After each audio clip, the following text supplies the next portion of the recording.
Օգտագործում են Հայաստանի իշխանություններին, հայաստանյան քաղաքասարակության ներկայացուցիչներին որպես դեկորացիա իրենց գործընթացը առաջ մղելու համար։ Մենք կարողացանք գտնել խոսակցության այնպիսի որակ, որը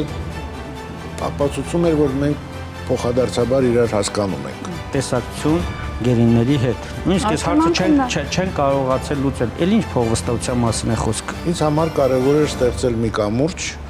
հաղորդակցական, որի միջոցով փորձագիտական հանրությունը կարող է հաղորդակցվել նաև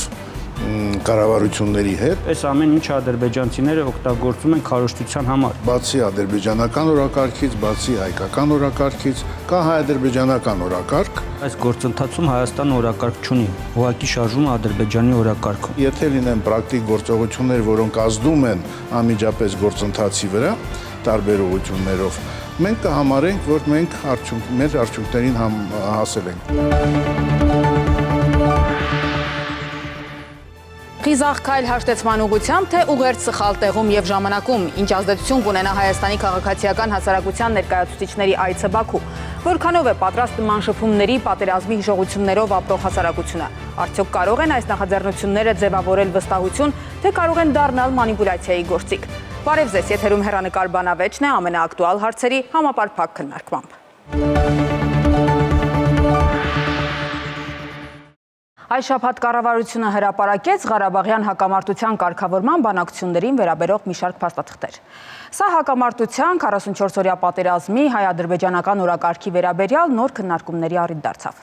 Մինչ այդ մեդիայում եւ հասարակական դաշտում հակասական գնահատականների տեղիք էր տվել մեկ այլ իրադարձություն՝ Հայաստանի քաղաքացիական հասարակության 5 ներկայացուցիչների այցը Բաքու։ Արդյոք այս շփումները հայ-ադրբեջանական հաշտեցման իրական հնարավորություն են ստեղծում։ Այս եւ այլ հարցեր այսօր կքննարկենք Բաքվում եւ Երևանում այդ քննարկումներին մասնակցած քաղաքական վերլուծաբան Բորիս Նավասարդյանի եւ քաղաքական գործիչ Հայկ Խանոմյանի հետ։ Շնորհակալություն, պարոն Հայկ, մեր հրավերը ընդունելու համար, բայց մինչ քննարկումը դիտենք մի տեսանյութ։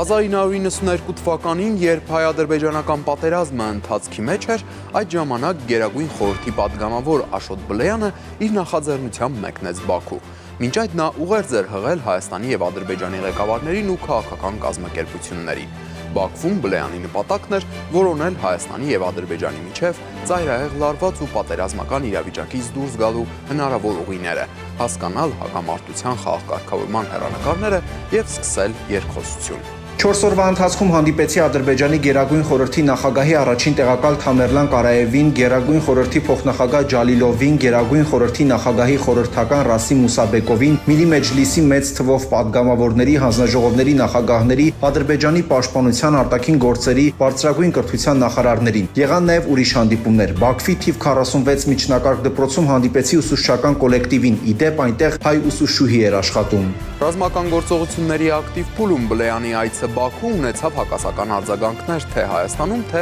Ադրբեջանում, իսկ քաղաքական մակարդակում այն չառաջացրեց փոխհարաբերությունների զգալի տեղաշարժ, եւ պատերազմը շարունակվեց մինչև 1994 թվականի հրադադարը։ Այդուհանդերձ Բլեյանը հետագայում եւս շարունակեց հանդես գալ խաղաղարար եւ երկխոսության կողմնակից դիրքերից։ Այդ տարիներին ցանկացած շփում, հատկապես Բաքու մեկնելը հանրային հուզումների եւ պատերազմի վերաբերյալ խորացող անվստահության պայմաններում ցավոտ արձագանք էր ստանում։ Բլեյանը առաջիններից էր, բայց ոչ առաջինը Ղարաբաղյան շարժման մեկնարկից ի վեր։ 1988 թվականին, երբ ՀԽՍՀ ժողովրդական արտիստ անվանի դերասանուհի Վիոլետա Գևորգյանը մասնակցեց Ադրբեջանի կինոփառատոնին, արժանացավ արվեստագետ գործընկերների խիստ քննադատությանը։ Նա պարզաբանել էր, որ Բաքու էր մեկնել Սումգայիթի սպանությունների ու ջարդերի մասին այլ ազգերի ներկայացուցիչներին պատմելու նպատակով, սակայն Հայաստանում շատերը նրա քայլը ընկալեցին որպես դավաճանություն։ Ինքն էր պատմել, որ իր Բաքու այցից հետո թատրոնում նրա հանդեպ վերաբերմունքը կտրուկ վատացավ։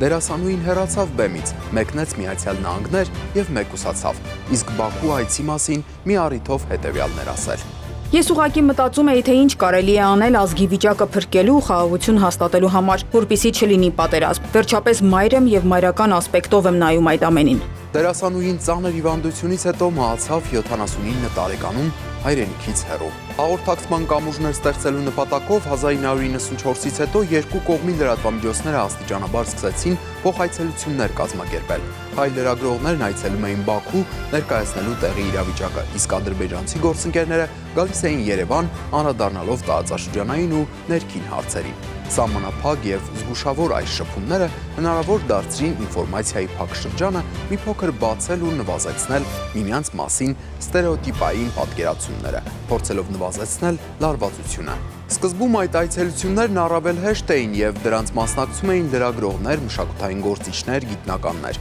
2007 թվականին բանակցությունների զուգահեռ պաշտոնական առաջին համատեղ շրջագայությունը կազմակերպվեց Երևան, Բաքու եւ Ստեփանակերտ։ Մշակութային գործիչների խումբը Ռուսաստանում երկու երկրների դեսպանների ղեկավարությամբ հանդիպումներ ունեցավ նաև բարձրագույն ղեկավարության հետ։ Այդպիսի այց կազմակերպվեց նաև 2009-ին դարձյալ դեսպանների գլխավորությամբ հայ-ադրբեջանական պատվիրակությունը եղավ Երևանում, Բաքվում ու Ստեփանակերտում, դարձյալ հանդիպում ունենալով բարձրագույն ղեկավարության հետ։ Չնայած ընթացող բանակցություններին, այդուհետ Հայաստանի ու Ադրբեջանի միջև քաղաքացիական հասարակության ներկայացուցիչների մակարդակով շփումները գրեթե ընդհատվեցին։ Ադրբեջանում հետապնդումներ սկսվեցին շատ գործիչների նկատմամբ, որոնք կապ էին ունեցել Հայաստանի հետ։ Տևական դադարից հետո լրագրողների ու փորձագետների փոխադարձ այց տեղի ունեցավ 44-օրյա պատերազմից 1 տարի առաջ, 2019-ին։ Հայաստան ու Ադրբեջան այցելեցին երեքական ներկայացուցիչներ։ 2020 թվականի պատերազմից հետո առավել զգայուն դարձան շատ հարցեր։ Այդուհանդերձ սկսվեցին Հայաստանի եւ Ադրբեջանի քաղաքացիական հասարակության ներկայացուցիչների շփումները,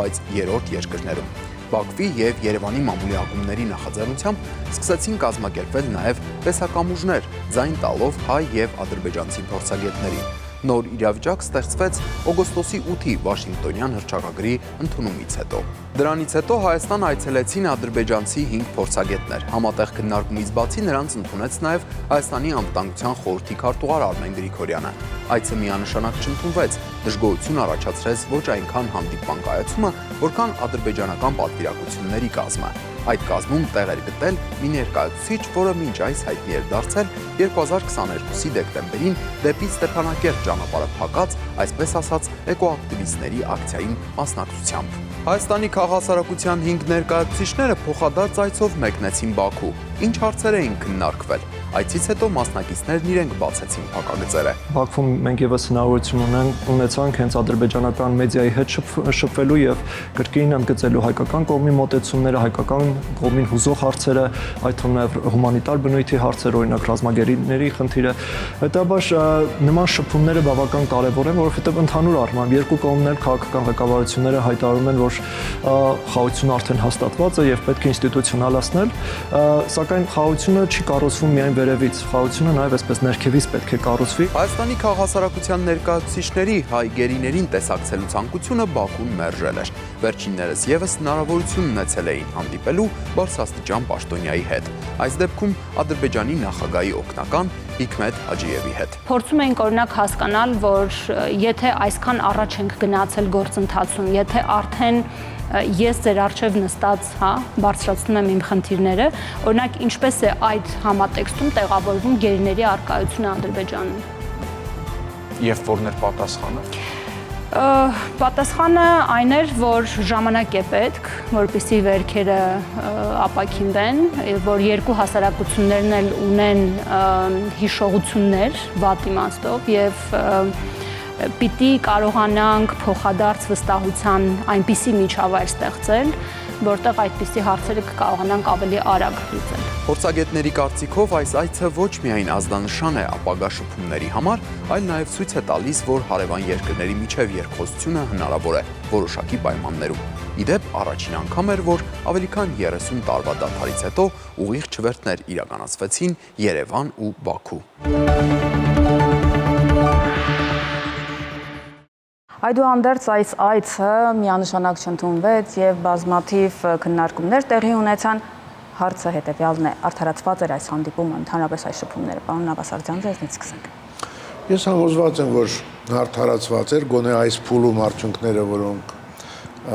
մենք կարող ենք ներկայացնել, դրա մասին վկայում են։ Ես կասեմ, որ մենք անցել ենք այդ առումով 3 փուլ։ Առաջի փուլը դա խորհրդանշականն էր, Իսկն այն հանգամանքը, որ ադրբեջանական ինքնաթիռը կարող էր վայրեջք կատարել Երևանի օդանավակայանում եւ հայկական ինքնաթիռը կարող էր վայրեջք կատարել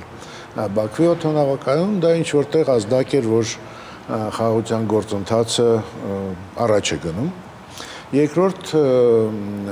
նվաճումը կամ արդյունքը, որ դրական էր,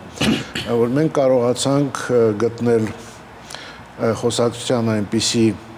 որակ, որը ապացուցում էր, որ մենք փոխադարձաբար իրար հասկանում ենք։ Հասկանում ենք, կարողանում ենք զատել իրատեսական խնդիրները, ոչ իրատեսական խնդիրներից, թեև խոսում ենք բոլոր խնդիրներից, ամբողջ սպեկտրը հայ-ադրբեջանական հարաբերությունների մեր Երևանյան հանդիպման ժամանակ ներառված էր օրակարգում։ Եվ երրորդ նվաճումը արդեն կապված Բաքու այցելության հետ, դա նա էր, որ մենք համոզվեցինք, որ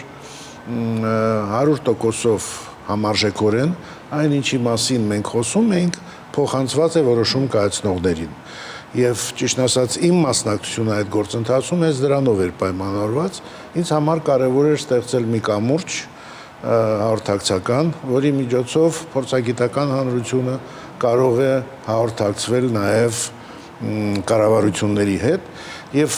այդ իմ շահագրգռվածությունը գալիս էր դեռ 2019 թվականից, երբ մենք մի հետազոտություն ենք իրականացրել մեր գործընկերների հետ Բաքվի մամուլի ակումբի, Ադրբեջանում եւ Հայաստանում, փորձելով հասկանալ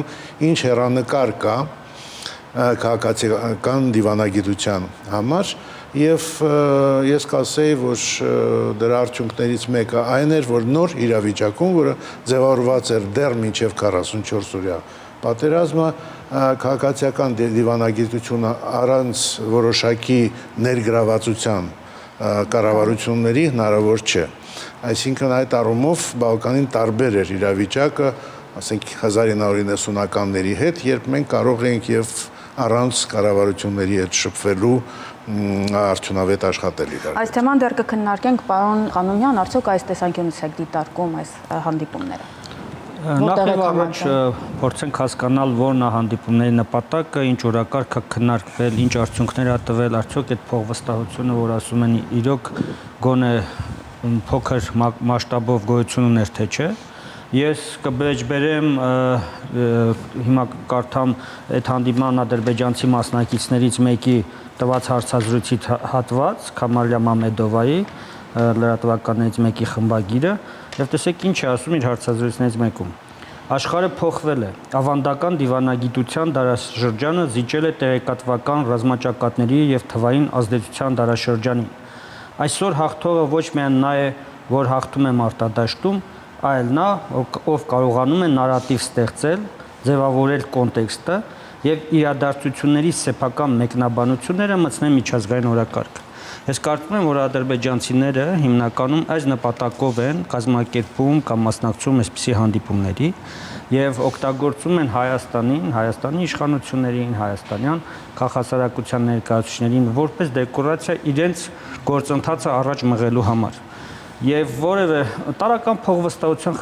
խնդիրն էլ չկա, էլի, օրինակ օրակարգում եղած փոքրիկ հումանիտար հարցեր, ընդհանրենք տեսակցություն գերիների հետ։ Նույնիսկ այս հարցը չեն կարողացել լուծել։ Էլ ինչ փոխվստահության մասին է խոսքը։ Արդյոք քաղաքացիական հասարակության ներկայացուցիչները պետք է այդ խնդիրը լուծեին։ Ի վերջո դա պետությունների ղեկավարների Ես չեմ ասում գերիներին գնային բերեին հումանիտար, բայց գոնե փոքր տեսակցություն թույլ տան։ Եթե հիշում եք, Արցախում կային երկու դիվերսանտ, որոնք երեխայան չափասի սպանության համար Շուշի բանտում նստած են։ Ամեն օր Կարմիր խաչի ներկայացուցիչները նրանց այցելություն են անում։ Ես որպես падգամավոր, երբ որ գնում եմ Շուշի բանտերը, այդ մարդիկ որևէ խնդիր չունեն իրենց տեսակցություն եկողների կամ չեկողների հետ։ Նույնիսկ թարմ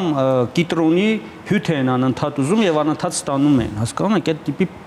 տարական պայմանները կամ ոչ տարական պայմանները ապահովված են։ Եվ նույնիսկ տեսակցությունը, եթե մերժում են, էլ նպատակը որն է այս տիպի այցից եւ տարական վստահություն չկա, եւ տարական փոխվստահության մթնոլորտ գոյություն չունի, եւ ի վերջո այս ամեն ինչը ադրբեջանցիները օգտագործում են քարոզչության համար։ Ես մի օրինակ էլ բերեմ, 21-22 թվականին երբ ես նախարարի ու Ֆրանսիա գնում էի մի քանի անգամ աշխատանքային այցով, Ֆրանսիայում Ադրբեջանի դեսպանը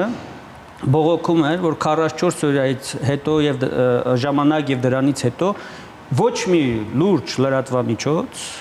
ֆրանսիական ադրբեջանական տեսակետը չմեկնաբանեց։ Այնինչ հայկական տեսակետը, արցախյան տեսակետը հարյուրավոր հրապարակումներ եղան այդ մասին, ընդ որում իրենք հսկայական գումարներ են ծախսել, մերոնք անում են առանց գումարի։ Նույնիսկ լուրջ պարբերականների համար Ադրբեջանի իշխանությունները, նույն Հիկմետ Հաջիևի պես մարդիկ ավելի լուրջ փորձագետներ իրենց վերլուծական կենտրոնի եւ այլն անցանկանի հյուր էին, որովհետեւ ասոցացվում են ավտորիտար ռեժիմի հետ։ Հիմա հայկական կողմը այս մարդկանց վերահանում, հանում է նաև միջազգային ասպարեզ տեղեկատվական դաշտերում տարբեր երկրների լուրջ հանրույթների մոտ, որտեղ այդ մարդիկ տեսնում են, որ թե դուք իրար հետ խոսում եք, մենք ինչ չպետք է իրենց տեսակետները լուսաբանենք, եթե դուք բերում եք իրենց տեսակետները ձեր երկրում հրապարակայնացնում եք, մենք ինչի այդ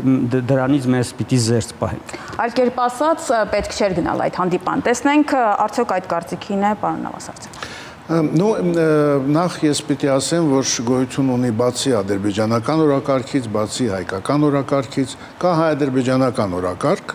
որը նաև ստացել է իր ձևակերպումը եւ հաստատումը օգոստոսի 8-ի փաստաթղթերում Վաշինգտոնյան հանդիպման ընթացքում։ Եվ հենց այդ օրակարգի շուրջ էր ի վերջո այս հանդիպումների շարքը, եւ դրանք հիմնականում երեք ուղղություններն են, որոնք արդեն իսկ հաստատված են եւ ընդունված են Երևանի եւ Բաքվի կողմից, որպես երկու երկրների շահերից բխող։ Դա խաղաղության համաձայնագիրն է, դա սահմանների որոշումն է, սահմանազատումը, եւ դա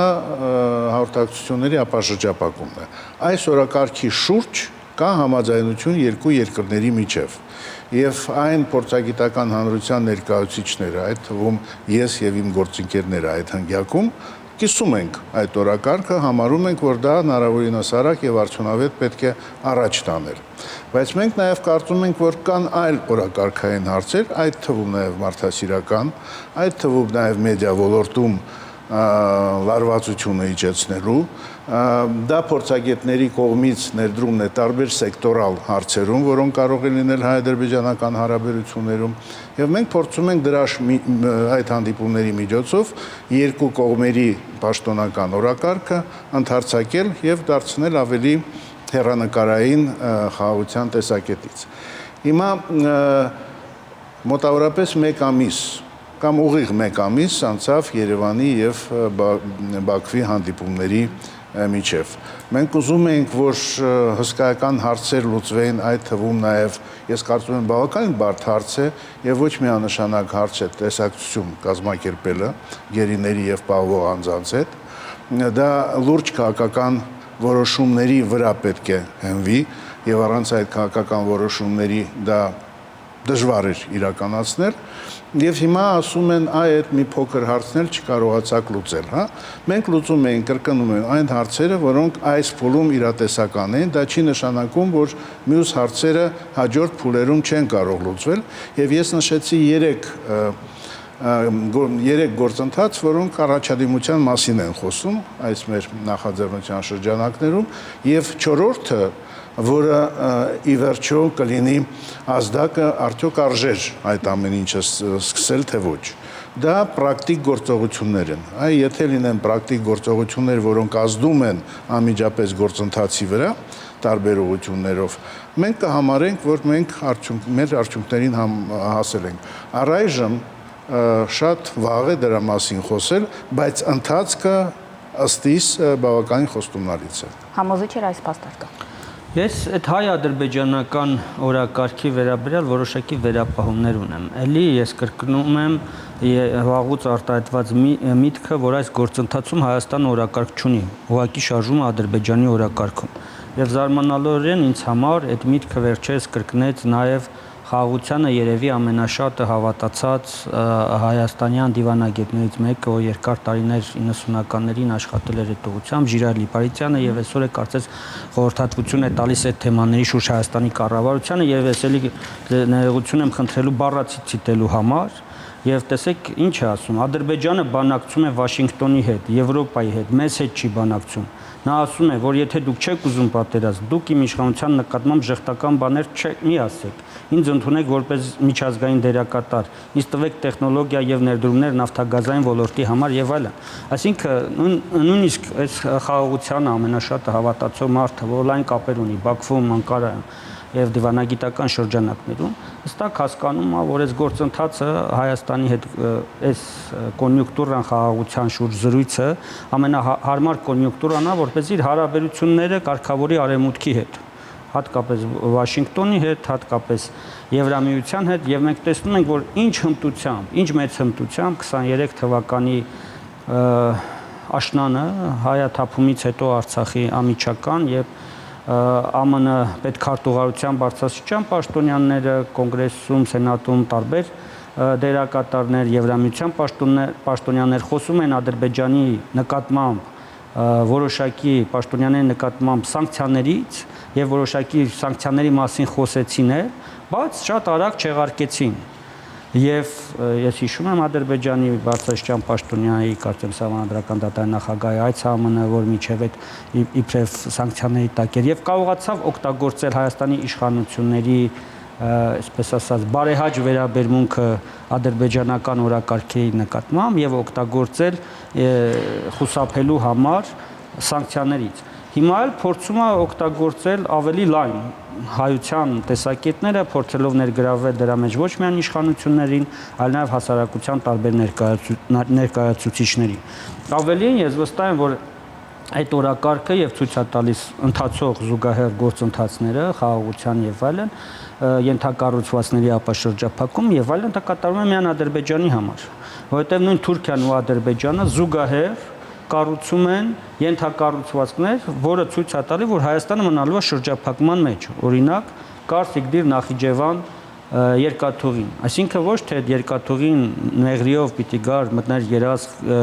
Գյումրիով մտներ Կարզ եւ այլն, որ ավելի մեծ ներգրավվածություն կապահովեր Հայաստանի համար, կամ ոչ թե կառուցումը, չգիտեմ, Գյումրի, Վանաձոր, Իջևան, Աղստաֆա երկաթուղին, այլ ընդհանրապես այն հատվածը, որը կոնկրետ պետք է Ադրբեջանին Նախիջևանի միջոցով Թուրքիա դուրս գալու համար։ Եվ ես խիստ կասկածում եմ, որ այս խաղաղություն կոչվածը իրականում հայկական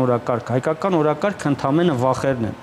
պատերազմից վախը, որպեսզի վախը զսպի հասարակության մեջ, իշխանությունը քաղաքական դիվիդենդ ստանա։ Իսկ մնացած դիվիդենդները գնալու են Ադրբեջանին ու Թուրքիային անկասկած։ Պարոն Խանոմյան, պարոն Նավասարդյան, եթե հիշում եք, երկար տարիներ հետևյալն էր ասվում, ավելի լավ է վատ բանակցություն, քան պատերազմ։ Արդյոք այս ամենը այդ դիտանկյունից չպետք է նայել։ Ավելի լավ է հաղորդակցություն գուցե ինչ-որ միտեղ գալ եւ հաջողության հասնել, քան ընդհանրապես չանել։ Ես հաղորդակցության բանակցություններին, հանդիպումներին դեմ չեմ։ Հենց ինչ օրակարգով է գնում։ 2000-ականից սկզբից սկսած ես ադրբեջանցիների հետ հանդիպում եմ, դրսում սովորույս ադրբեջանցի կուրսեցիներ եմ ունեցել, Ադրբեջանի քաղաքասարակության բազմաթիվ ներկայացուցիչների հետ ժամերով շփվել ենք, դրանց մեծ մասը այսօր քաղաքական փախստական են արտասահմանում, Ադրբեջանում չեն, Երևան էլ էին գալիս, Թբիլիսիում էլ էին հանդիպում, պատերազմի ժամանակ դիակներ ենք փոխանակել ադրբեջանցիների հետ, տարբեր իրավիճակներում պիտի շփվես բնականաբար եւ տարբեր հարցեր պիտի դնես։ Ես ուզում եմ ասեմ, ո՞րն է այդ օրակարգը, ինչ խնդիրներ ենք մեր առջև դնում։ Եվ ես ասում եմ եւ տեսնում եմ ադրբեջանցի մասնակիցների ասածը, ես տեսնում եմ նաեւ Հիկմետ Հաջիևի հետ շփվող միջազգային փորձագետների հետ տարբեր զրույցներ փաստում են կամ իմ փաստարկներն են գոնե ինձ համար ուժեղացնում, որ այդ մարդկանց նպատակը ուժեղ է։ Նույն Հիկմետը տարբեր միջազգային փորձագետների ասել էր, որ մենք չենք կարծում, որ այսքան հեշտ կմարսենք հայաթափումը, հա, Լեռնային Ղարաբաղի, եւ մարդիկ տեսել են, որ հեշտ մարսում են եւ անցել են հաջորդ քայլերին։ Մենք դեռ այդ թեման կքննարկենք, արդյոք համոզիչ է այս տեսակետը։ Ես մոռացա արձագանքի մեկ այլ պնդման, որ միջազգային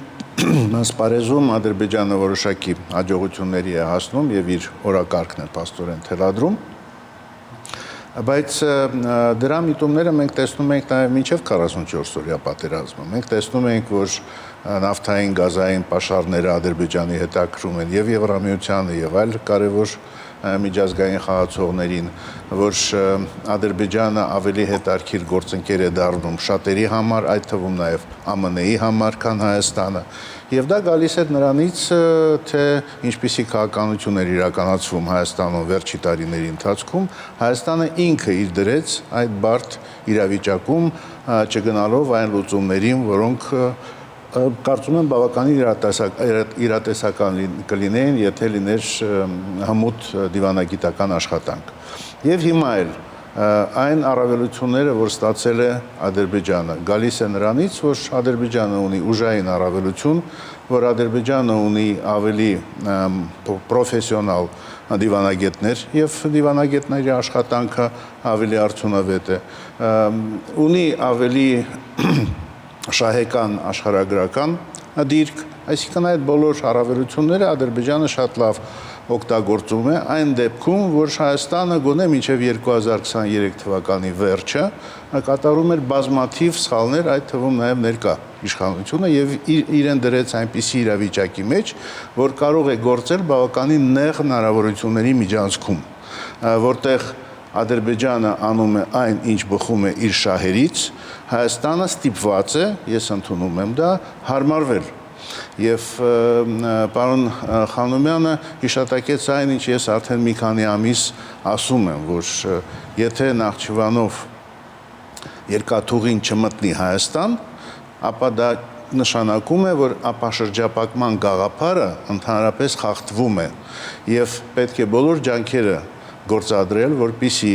Ադրբեջանից Մեղրիով, Նախճիվանով երկաթուղին սկսի գործել դեպի Հայաստանի տարածք, դեպի Գյումրի, Գյումրիից Կարս, եւ եթե այդ երկաթուղին չգործի ավելի արագ, քան կավարտի իր երկաթուղու շինարարությունը Թուրքիան, մենք կկորցնենք հերթական մրցակցային հնարավորություններ։ Այսինքն շատ հարցեր, որ պետք է լուծվեին մեր ներքին հնարավորությունների եւ առավելությունների միջոցով։ Այո, բոլոր այն հաղորդակցությունները, որոնք Հայաստանի տարածքով կարող էին անցնել, մենք պետք է գործ անենք, եթե գործ չենք արել, հասել ենք այն վիճակին, որ մեր մոտ ոչ մի բան չկա, իսկ Ադրբեջանը անգամ չունենալով թրիփը համարյա հասցրել էր մինչև մեր սահմանը իր երկաթուղին հարավով, Արաքսի հովտով, դա նշանակում է, որ ինքը օգտագործել է հնարավորությունը, Հայաստանը չի օգտագործել եւ հայտնվել է այն իրավիճակում, երբ այլ լուծումներ, քան համաձայնել այսօրվա օրակարգի հետ չկար եւ գոնե այս փուլում մենք պետք է անենք ամեն ինչ եւ մենք այդ հարցը իմիջիալուց դնում ենք եւ դեռ կդնենք փորձագիտական մակարդակով, որ խաղաղության եւ հաղորդակցությունների ապաշրջապակման օրակարգը չի կարող ամբողջական լինել, եթե չաշխատեն ոչ միայն TRIP-ը, այլ նաև Հայաստանը աշխարհի հետ միացնող այլ ուղղություններ եւ այլ ճանապարհներ։ Այնպես որ շատ հարցեր դեռ մենք կարող ենք լուծել եւ մենք մեր համեստ ներդրումը դրանում փորձում ենք ունենալ։ Շնորհակալություն, լսենք նաև քաղաքացիների կարծիքը եւ շարունակենք։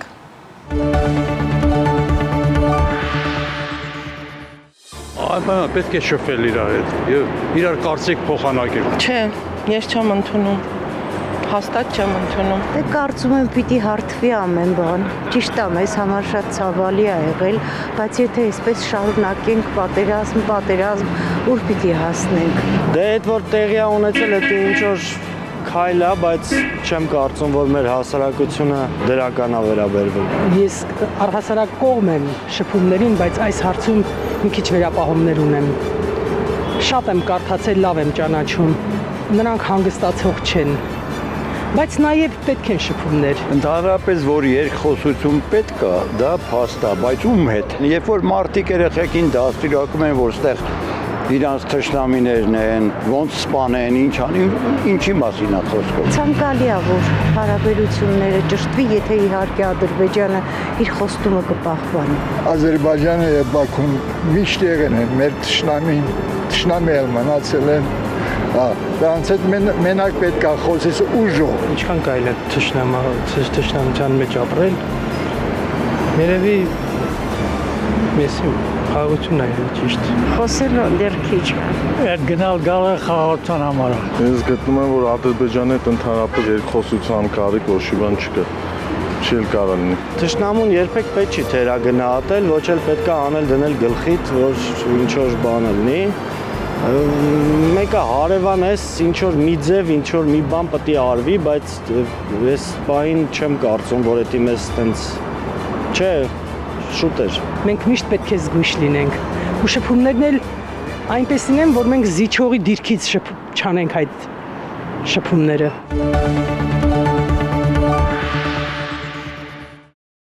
Այ խոսեցինք տարբեր հարցեր քննարկելու մասին, երբ որ դեռ պատերազմի հետքը կա եւ Արցախի հետ կապված այդ ապրումները, զգացողությունները կան, արդյոք այս պարագայում հեշտ է գնալ քննարկումների եւ դա չունենալ օրակարգում, արդյոք կար այդ օրակարգում։ Իհարկե հեշտ չէ, անգամ եթե դու քեզ ազատ ես զգում տարբեր էմոցիոնալ ազդեցությունների, դու շատ լավ հասկանում ես, որ քո քայլը ստանալու է համապատասխան արձագանք հասարակությունում եւ այո, շատ քիչ մարդիկ կան, որոնք պատրաստ են նման քայլի գնալ։ Դե տարօրինակ կլիներ, եթե մեր հնգյակի նման մարդիկ այդ համարձակությունը եւ վճռականությունը չունենային։ Մանավանդ որ մենք տեսնում ենք, որ քաղաքասարակության ներկայացուցիչները եւ Արցախում եւ Հայաստանում շատ հարցերում իրենց դերը չեն կատարել նախորդ տարիների ընթացքում։ Եվ գոնե հիմա պետք է, ինչպես ես ասում եմ, լինել համարձակ, վճռական եւ գնալ նրան, ինչ սպասարկում է խաղաղության օրակարգը։ Ես հիշեմ այդ նույն Լաչինի շրջափակման օրերը, երբ խոսակցություններ էին գնում, որ ինչ որ ձևով ադրբեջանցիները այնտեղ հայտնվել էին, հա, եւ իրենց չէին կարողացել հանգարել ռուս խաղապահները։ Ինչու նույնը չէին անում, ասենք, Արցախի քաղաքասարակության ներկայացուցիչները, հասարակական գործիչները։ Պատճառը բերում են, որ մեզ ավտոբուսներ չեն տրամադրել։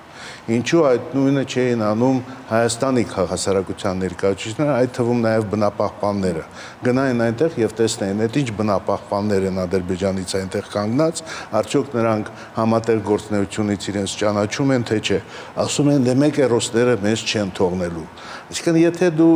այդպես ես վարվում եւ միշտ պատճառաբանումներ ես գտնում, ինչու չես կատարում անհրաժեշտ քայլերը, որպեսզի միգուցե ոչ թե 100%-ով, բայց ինչ որ շանս ստանաս լուծել այն հարցը, որը քեզ այսօր մտահոգում է, ուրեմն դու միշտ պարտվողի դերում ես հայտնվելու։ Եվ եթե այս հնարավորությունը, որը ընձեռնվել է եւ որին աջակցում են կառավարությունները եւ Բաքվի եւ Երևանի, մենք չփորձենք օգտագործել մեր շահերի եւ նպատակների համար, մենք հերթական պարտությունը կկրենք։ Այսինքն չմասնակցողը միշտ պարտվում է, եւ եթե կա հարթակ, որտեղ դու պետք է մասնակցես եւ մասնակցես հնարավորինս արդյունավետ, պետք է դա անես։ Եվ մեր բոլոր նախորդ տարիների սխալները կամ դրանց արդյունքները մենք այսօր ճաշակում ենք եւ պետք է ինչ որ պահի հասկանաս, որ կրկնությունը կամ շարունակությունը այդ սխալների միայն դեպի իրավիճակի վատթարացում է տանում։ Պարոն Խանոմյան, ինչու չէին անում այդպիսի ակցիաներ։ Նախ հետեկո ակտիվիստները չէին եկել ճանապարհ փակել, փակել էր Ադրբեջան պետությունը եւ այնտեղ բազմաթիվ մարդիկ կան, որոնք իդենտիֆիկացվել են, որոնք զինծառայողներ են եւ այլն եւ կարծում եմ այդ մարդկանց ցանկը անունները պիտի պահենք ապագայի համար, որպեսզի իրենց պատիժը կրեն ցեղասպանական գործողությունների մասնակցելու համար։ Ինչի Արցախի քաղաքահասարակությունը, ես հիշում եմ, կանայք տարբեր խմբեր կազմակերպվեցին, մի քանի անգամ դեպի Շուշի երթ կատարեցին եւ այլն, եւ իրենց արժեվ այո, այդ նույն ռուս խաղապահները փակեցին։ Հետո ես հիշում եմ, որ օրինակ այդ մոտակայքում, մեր տարածքում, բայց Շուշի մոտակայքերում ջրմուղ կոյուղու աշխատողները նորոգման աշխատանքներն անում ուղղակի գնդակահարվեցին ադրբեջանցի զինվորների կողմից։ Այս պարագայում մարդկանց ասել ինչու չգնացիք էկոակտիվիստներին քշեցիք, երբ որ այնտեղ Ադրբեջան պետությունների զորքով կանգնած կամ լավ զրուցելու փորձեր կան, զրուցելու տարբեր բաներ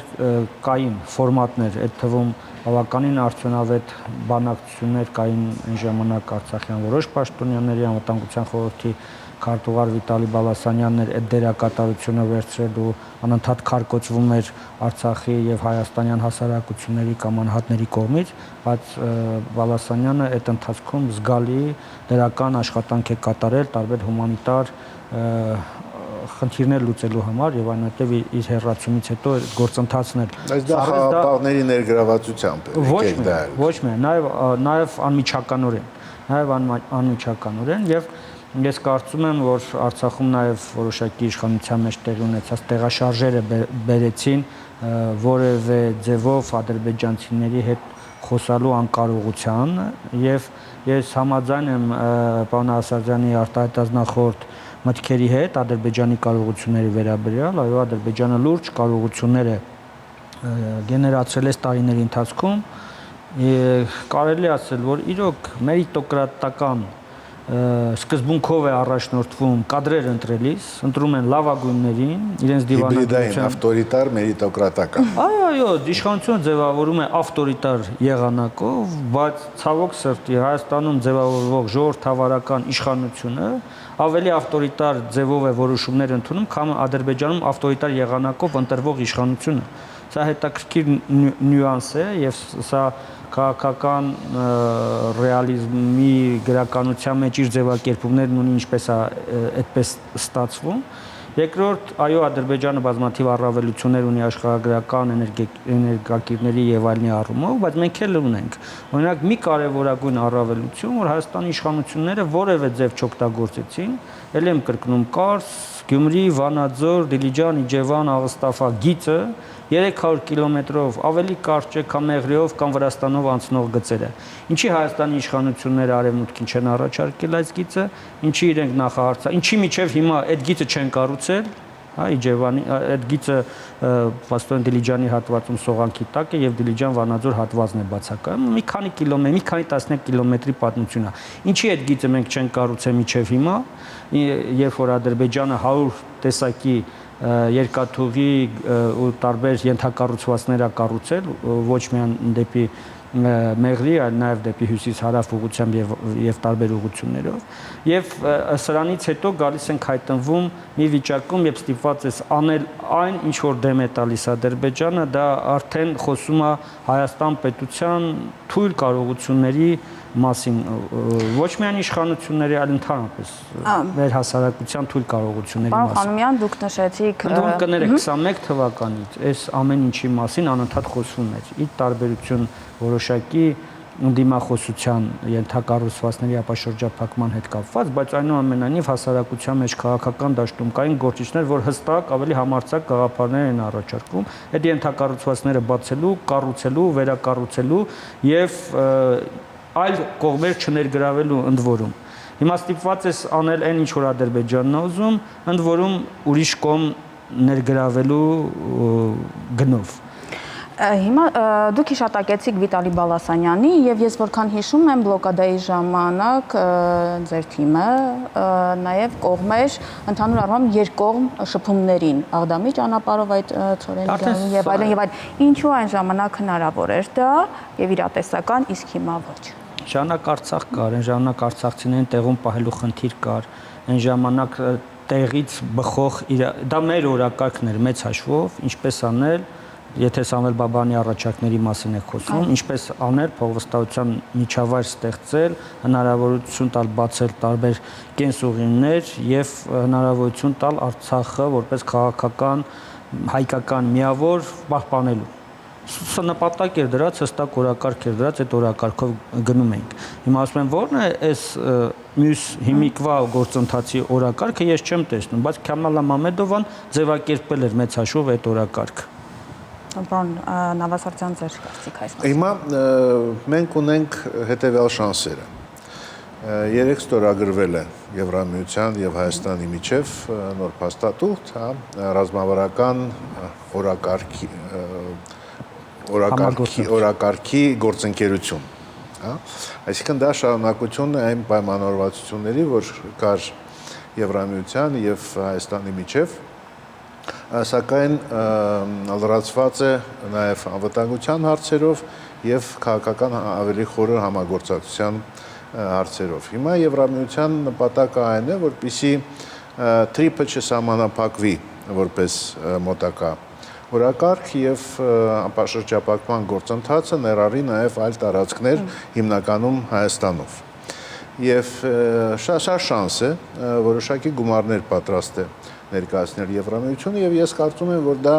այն հնարավորությունները Հայաստանի չսահմանափակվել Ադրբեջանի ներկայացված օրակարգով, այլ ունենալ սեփական օրակարգը։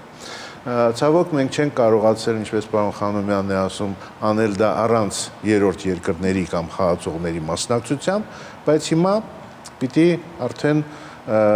ապավինենք մեր գործընկերների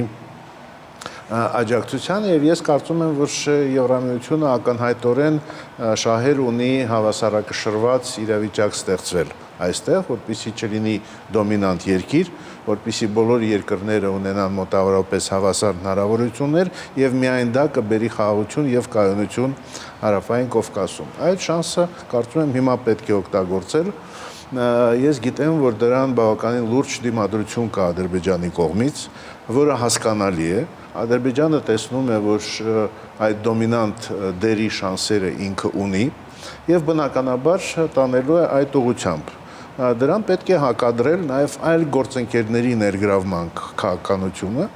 որը փորձում է թեևս բավականին երկչոտ ձևերով իրականացնել նաև այսօրվա Հայաստանի իշխանությունը, կարծում եմ հիմա եկել է այն ժամանակը, երբ պետք է վճռական լինել եւ բոլոր ուղղություններով, եւ պաշտոնական, եւ փորձագիտական, եւ միջազգային տարբեր ֆորմատներում մասնակցող անձանց եւ կազմակերպությունների միջոցով ներգրավելով նաեւ Սփյուռքը, դա մեր խնդիրներից մեկն է, որ մենք չենք կարողանում օգտագործել հսկայական ռեսուրսը, որին միշտ նախանձում էր Ադրբեջանը, հակառակը մենք վանում ենք մեզանից Սփյուռքի ցանկությունները եւ առաջարկները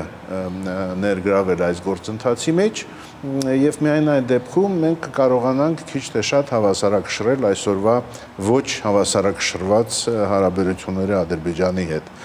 բայց որ դա նշանակում է նաև չխուսափել որևէ կոնտակտներից, որևէ հարթակներից, որպեսզի դու ապացուցես, որ դու կառուցողական կողմ ես այս ամեն ինչում, այլ ոչ թե փակվում ես քո տարածքում եւ ասում ես ես ոչ մի բան չեմ ուզում, քանի որ դա բխում է Ադրբեջանի շահերից։ Այդպես չի լինում եւ կարծում եմ, որ լայն հանրային քննարկումները, որոնք նախորդում են նաև գալիք խորհրդանական ընտրությունները պետք է նպաստեն մշակման այն քաղաքականությանը, որը հեռանկարներ է բացում Հայաստանի համար։ Պարոն Ավասարդյան, այս ընթացքում, երբ տեղի ունեցավ Երևանում քննարկում, Բաքվում տեղի ունեցավ քննարկում, այդուհանդերձ մեդիայում եւ հասարակական շրջանակներում Ադրբեջանի այդ հռետորաբանությունը կարծես թե շատ չէր փոխվել, նույնիսկ երկրի բարձրագույն ղեկավարությունը արտահայտում էր նույն Զանգեզուրի միջանցք, այսպես ասած, կամ մեկ այլ արտահայտություն։ Ինչ է փոխվել, այս հանդիպումները որևէ ազդեցություն ունեցել են։ Ես կարծում եմ, որ բավականին հակասական է հիմա անգամ այդ մենաշնորհված տեղեկատվական դաշտը Ադրբեջանում կան բավականին դրական ազդակներ եւ կա ցանկություն եւ դա արտացոլվել է նաեւ մեր երկխոսության շրջանակներում, որ պետք է աշխատել մեդիայի հետ, պետք է բացառել այնպիսի ռետորաբանության կիրառումը, որը մյուս կողմին միայն ավելի ագրեսիվ է դարձնում եւ